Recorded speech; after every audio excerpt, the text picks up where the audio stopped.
Global media bringing new news from the global. Something big could be about to unfold in Ukraine, and there are a few pieces of big news this morning that I want to bring to you. Of course, Russians are staying totally tight-lipped about it.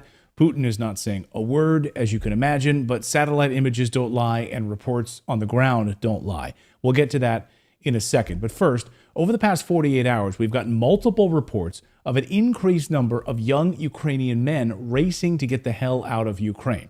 And whatever men are left there are trying to get out. Reports have Russia prepping something very large. So if you're a young Ukrainian man who's about to be killed, you are fleeing right now to Romania before Putin launches whatever it is he's about to launch. So how it works is this way. You have to pay $5,000, according to reports, to an escort. They will hide you. They will pay off border guards so you can escape Ukraine into Romania and other areas. Cars filled with young men who've paid off border guards are driving across the Romanian border, but not all of them are making it there. Here's a car full of young Ukrainian men yesterday captured by police trying to flee the war, arrested, thrown to the ground by Ukrainian police. Don't forget, guys, you have to bribe these cops if you want to survive and get out of NATO's war. Remember, the U.S. State Department leaked memo this week confirms that Ukraine is the most corrupt nation in Europe. So these guys will take your bribes. Don't be shy about giving these border guards money if you want to survive. Ukraine has gotten so desperate for men that this man with no leg was just told that he can report for duty. You can't make this up.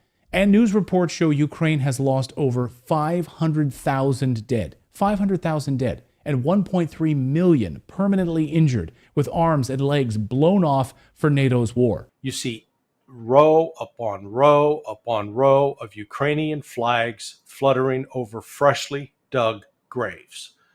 Thousands of these.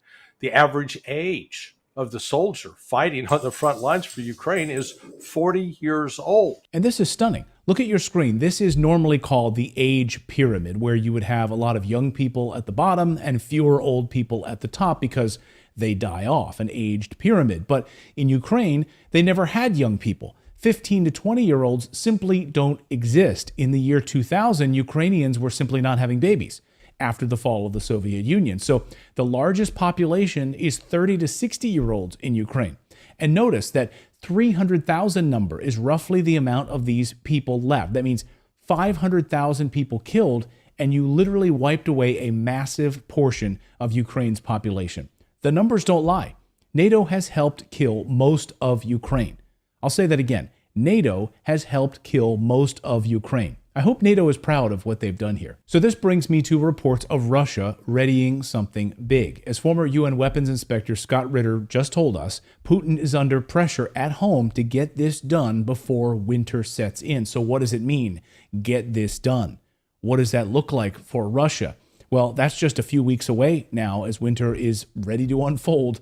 Now that Ukrainian forces have run out of ammunition and vehicles and, frankly, men, what will happen now? What will Russia do? This is the moment perhaps they've been waiting for. And reports over the past few days show that Russia is building large railroad infrastructure to bring weapons and personnel to the front, also to make life easier in what was formerly eastern Ukraine. As Colonel Douglas Macgregor just told my friend the judge, something is happening. There's nothing stopping them from attacking, so why haven't they attacked? Well, the answer, of course, from the people in the administration and elsewhere is, well, the Russians are incompetent. They can't do it. Well, that's ridiculous. They've been swatting the Ukrainians like flies. The Ukrainians are being annihilated. Every time they stick their heads up, they're killed. The Russians can clearly attack. Putin doesn't really want to advance any further west than he absolutely has to. The bad news for us is that right now the Russians have completed between 200 and 300 extra kilometers of rail lines into eastern Ukraine. That's for logistics. That indicates the real preparation potentially for a massive offensive towards the west. A massive offensive towards the west right before the winter freeze. Could that be about to unfold?